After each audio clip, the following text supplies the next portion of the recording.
Hi lovely people, welcome back to my channel. This video is specially for those that are experiencing thin hair. Your hair is breaking, it is weak, you've tried to grow it back using different recipe and you're still struggling to grow it back. Your edges are thin, you have bald spots all over your edges and you're still struggling to grow them back. This video is for you. If you find it helpful, don't forget to like, comment and share. And you need just 2 ingredients to make this hair growth recipe. Our first ingredient is rosemary leaves. You can use either the dried or the fresh rosemary leaves. To start, to just get a pan and transfer the amount of rosemary leaves you want to use into the pan. In my case, I'm using 2 tablespoons of dried rosemary leaves and I'm going to add water to fill it up. I'm using 1 cup of water. If you've been watching my video, you know the measurement of this cup by now, but if you don't, then check the description box. I'll put the measurement right there. Now I'm going to bring that to a boil. I'll boil it for about 3 to 5 minutes. And my next ingredient is coffee. I'll be using instant coffee in this case, but whatsoever coffee, the brand that you are using, make sure it does not contain sugar. Okay, I'll get a clean bowl and add 2 tablespoons of coffee to the bowl. I'm using 2 tablespoons of coffee, but if you have sensitive scalp, then make sure you reduce the amount of coffee.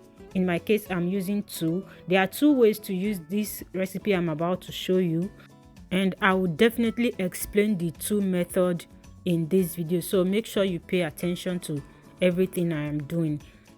After 5 minutes, this is the rosemary leaves. Now I'm going to transfer it to the bowl containing the coffee. I'm just going to filter it because I don't need the leaf anymore. It is the water from the leaf that I need.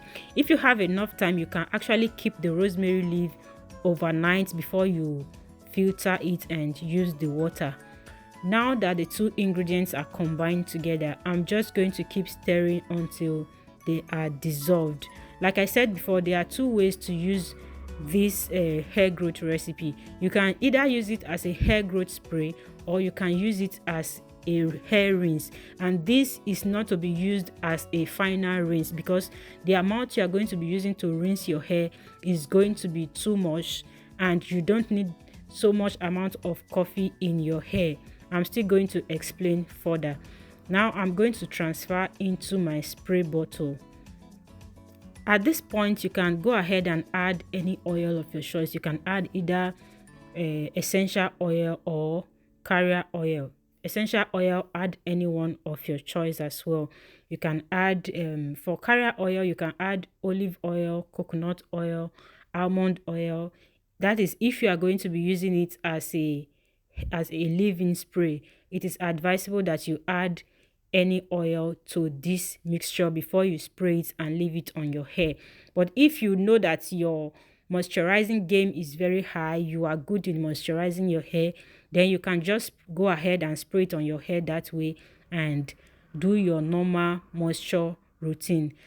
After transferring to my spray bottle, this is the final look. I'll go ahead to show you how I use it on my hair. Like I said, I use this in 2 ways, either as a leave-in spray or as a rinse. If you are going to be using this as a hair rinse, don't use it as a final rinse because it is so concentrated, and if you use so much of it to rinse your hair, you have so much coffee on your hair, it is going to dry out your hair, except you are just going to constantly moisturize your hair. If you know you don't have that time, I don't advise you use it as a final rinse. As for me, I don't even use it as a final rinse. If you'll be using it on your wash day, after shampooing your hair and you know you are going to deep condition your hair, after shampooing your hair, you use it to rinse your hair, pour it on your hair. Make sure you use enough amount of it. You pour it on your hair, massage your scalp and walk it through your hair, and then you cover your hair with a plastic bag or a shower cap. Cover it for like 10 to 20 minutes and then you rinse it up with water before you deep condition your hair.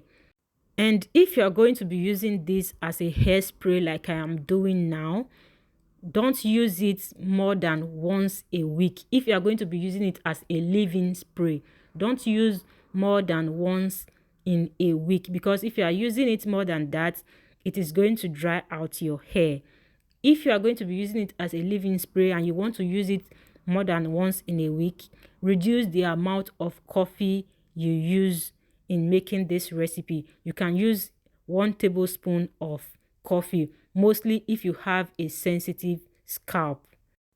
After spraying it on your hair, make sure you massage your scalp. Don't joke with massaging your scalp. Walk the product through your scalp. If your hair is not in protective style like mine, you can spray it to the length of your hair and walk it through. Don't use too much amount, please. You don't have to use a lot of product before you see the effect of the product. And after massaging it into my scalp, I'm going to use this my homemade hair growth butter to seal in the moisture. Don't just spray this product on your hair and leave it. Spray on your hair and your scalp and then seal in the moisture with either a leave-in conditioner, a hair growth oil, or butter. In this case, I'll be using butter. But if your hair is out, it is not in a protective style, you'll be leaving it on your hair throughout the week, you can use your leave-in conditioner and oil or butter on your hair. You moisturize with the leave-in conditioner and then you seal in the moisture with either oil or hair butter. If you have any question, feel free to ask in the comment section. I will respond to you. While spraying the product into your hair, if you watch the video very well, you will see that I focused on my edges. Focus on your problem areas. If there is any area that you've been struggling to grow back, make sure you focus on those parts. If you're struggling to grow your edges, spray enough of it on your edges and spend time to massage your edges. And after massaging your edges, you work the product into your edges. Also, when you're moisturizing, don't leave your edges out. You need to moisturize them to prevent them from dryness and breakage. And after applying either your oil or your butter to it, spend time to massage. Thank you so much for watching. See you in my next one.